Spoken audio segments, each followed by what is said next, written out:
মোদি বাবু কি বলছেন, আমি ওনাকে মোদি বাবু বলে বলবো না এখানে। মোদি বাবুকে মোদি বাবু বলবে না, কি বলবে দিদি? আমি গ্যারেন্টি বাবু বলে বলবো। হ্যাঁ, গ্যারান্টি বাবু? কেন দিদি? আপনারা বুঝে নেবেন।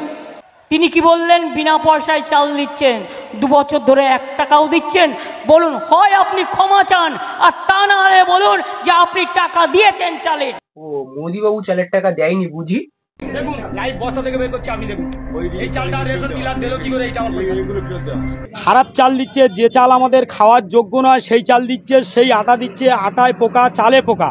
ভালো চালগুলো গোডাউনের ভেতরে রেখে দিয়ে আমাদেরকে খারাপ চাল দিচ্ছে খেতে। আমরা একটা লিখিত কমপ্লেন আমাদের কুলপি ফোনের স্প্যার কাছে দেওয়া হয়েছিল এবং ডায়মন্ড সাব ডিভিশনে দেওয়া হয়েছিল, তা সত্ত্বেও কোনো স্টেপ নেয়নি। আবারও সেই বিগত দিন কিছুদিন ভালো চুপ থাকে, আবার এই নোংরা চালগুলো দিতে শুরু করে। তাই জন্য এলাকার পাবলিকগুলো ক্ষিপ্ত হয়ে ওকে রেশন দেওয়া বন্ধ করে। সাধারণ মানুষ রেশন নিতে গিয়েও সেখানেও দুর্নীতি, ভালো চাল লুকিয়ে রেখে খারাপ চাল দিচ্ছে। দেখো বোঝো অবস্থা। আর এই রকম দুর্নীতি করলে কে বা চাল পাঠাবে? যাই হোক, ওইসব কথা বাদ দাও।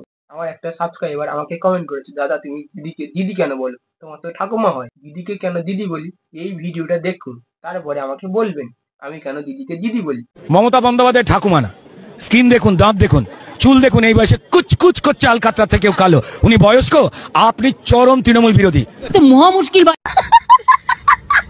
তো চলো দিদিকে একটু সাইডে রেখে দিদি দলের সদস্যদেরকে একটু দেখা যাক। দেখা যাচ্ছে শুভেন্দু অধিকারী গাড়ি যাচ্ছে এবং তার মধ্যে কিন্তু এখানে স্লোগান করা হচ্ছে। শুভেন্দু অধিকারী গাড়ি যাচ্ছে এবং ইতিমধ্যে কিন্তু এখানে স্লোগানও করা হচ্ছে।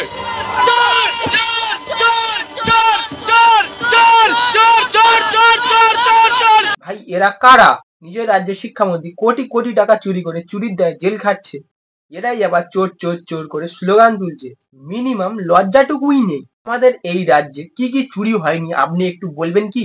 আপনি তো এই চোর চোর করে স্লোগান তুলছেন। আমাদের রাজ্যে চাকরি চুরি হয়েছে, আমাদের রাজ্যে গরু চুরি হয়েছে, আমাদের রাজ্যে কয়লা চুরি হয়েছে, আমাদের রাজ্যে তেল চুরি হয়েছে, আমাদের রাজ্যে আর কত কি চুরি হয়েছে ধারণার বাইরে। আর কি চুরি করতে বাকি রেখেছেন? কিডনি পর্যন্ত চুরি করতে শুরু করে দিয়েছেন। ছাদ চুরি থেকে চাকরি চুরি, শাসকের বিরুদ্ধে চুরির অভিযোগে আছে কঙ্কালো, এবার কিডনি পাচারেও তৃণমূল যোগ। বর্তমানে টিএমসির কিছু নেতা মন্ত্রীরা সিবিআই কাছে চক্কর কাটছে। যাকে তোমরা চোর বলছো না, তার বিরুদ্ধে কোনোদিন চুরির অভিযোগও ওঠেনি।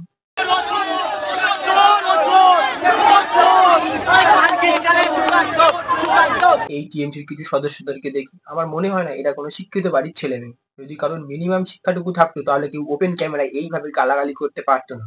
দিদি ওপেন ক্যামেরায় বলেছিল যে যারা বিজেপি করে তাদের মুখের ভাষা খারাপ। চলো আমি প্রমাণ দেখিয়ে দিচ্ছি। তৃণমূল মানে কথা এবং কাজে সিদ্ধ,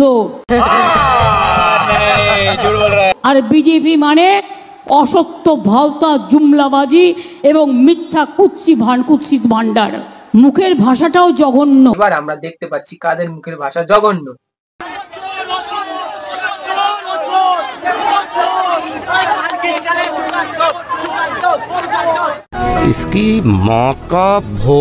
এবার সুকান্ত মজুমদার যখন একটু পাল্টা জবাব দেয়, গালিগুলো শোনাও, একটু গালিগুলো শোনাও, গোটা ভারতবাসীকে এদের গালিগুলো শোনাও, আর মমতা বন্দ্যোপাধ্যায়কেও শোনান।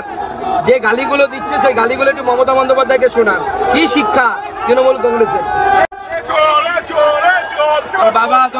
তোর বাবা চোর।